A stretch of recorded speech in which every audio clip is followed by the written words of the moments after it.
મિત્રો તમારા બધાના સાથ સહકારથી આજે આપણે પાંચમાં જે જરૂરિયાતમંદ એક દાદીમાં છે એમને આપણે કરિયાણું પૂરું પાડવા જઈ રહ્યા છીએ. તમારે ફક્ત ને ફક્ત વિડીયોને લાઈક અને શેર કરવાનો છે. અત્યારે હું આ એમને જે કીટ આપવાની છે કરિયાણાની એ હું રેડી કરું છું. તો આ મારે ઘઉંનું બાચકું તો રેડી જ છે, જેની અંદર મેં સરસ મજાના લોકવન ઘઉં લઈ લીધા છે, તમે જોઈ શકો છો એમ.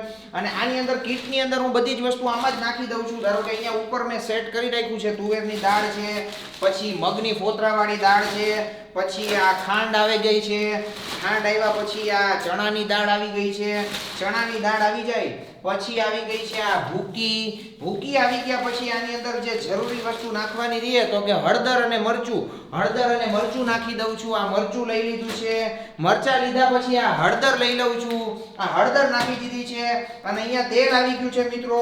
એટલે આ આખી કીટ રેડી કરીને હું એક જૂનાગઢની જ અંદર દાદીમાં છે એમને હું દેવા જાઉં છું. તમે વિડીયોની અંદર બન્યા રહીજો, ખાલી લાઈક અને શેર કરવાનું છે મિત્રો, તમારે સપોર્ટ આપવાનો છે, બીજું કાંઈ જ નથી કરવાનું. મિત્રો 7 વર્ષથી દાદીમાં છે ને એકલા જીવન એનું ગુજારી રહ્યા છે અને ઉંમર એની ઈ લાયક છે કે હવે ઘરના કામ એનાથી થતા નથી, બીજાના ઘરના કામ બી હવે એ થઈ શકતા નથી.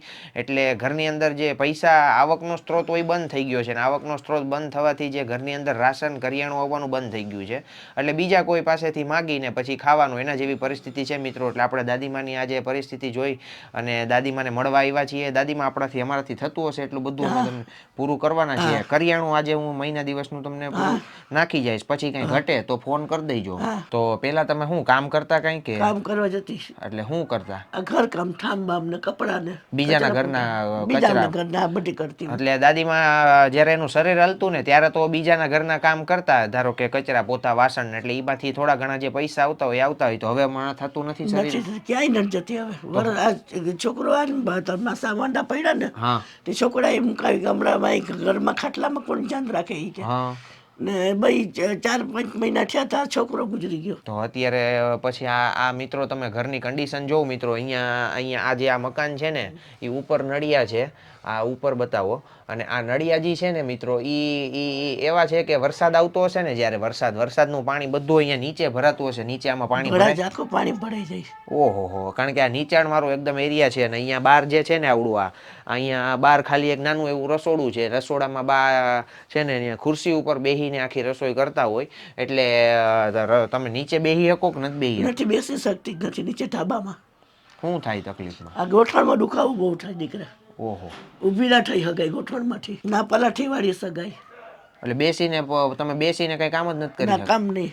એટલે દાદીમાની શરીરમાં ગોઠણમાં એવી તકલીફ છે કે નીચે બેસીને કઈ કામ નથી થતું. એટલે ખુરશી ઉપર બેસીને બધી રસોઈ કરે, ખુરશી ઉપર બેસીને એનો ચૂલો એવી રીતના ઊંચો રાખ્યો છે કે ઉપરથી બધું બેઠા ખુરશી ઉપરથી કામ થઈ શકે. એટલે દાદીમાને આપણાથી બનતી હોય એટલી મદદ કરવાની છે મિત્રો. આજે દાદીમાને હું 1 મહિનાનું કરિયાણું બધું આપી જાઉં છું અને દર મહિને હું દાદીમાને કરિયાણું પૂરું પાડવાની 100% કોશિશ કરીશ. તમારે ફક્ત ને ફક્ત મને સપોર્ટ કરવાનો છે. સપોર્ટ કરવા માટે તમારે ફક્ત ને ફક્ત વિડીયોને લાઈક અને શેર કરવાનો છે મિત્રો. એ વસ્તુ તમારાથી તો થાય ને થાય જ, બીજું થાય કે ન થાય, પણ મિત્રો તમે ખાલી વિડીયોને લાઈક અને શેર કરવાનું ભૂલતા નહીં. કારણ કે દાદીમાની જે અત્યારે પરિસ્થિતિ છે એવા ઘણા બધા પરિવાર હોય આપણી આજુબાજુની અંદર કે જેની આપણે મદદ કરવી પડે મિત્રો. કારણ કે આવા આર્થિક રીતે સકડાયેલા હોય તો એમની મદદ આપણે ન કરીએ તો કોણ કરે? એટલે દાદીમા અત્યારે તમારે મૂંઝાવણ નથી, તમારી ઉંમર શું થઈ છે? ઉંમર 50 ને માથે. 50 ઉપર હશે ને? 50 ની ઉપર છે. દાદીમાને પણ યાદ નથી ઉંમર કેટલી છે ઈ, પણ દાદીમાની આપણે બનતી હશે એટલી મદદ કરશું. રેડી?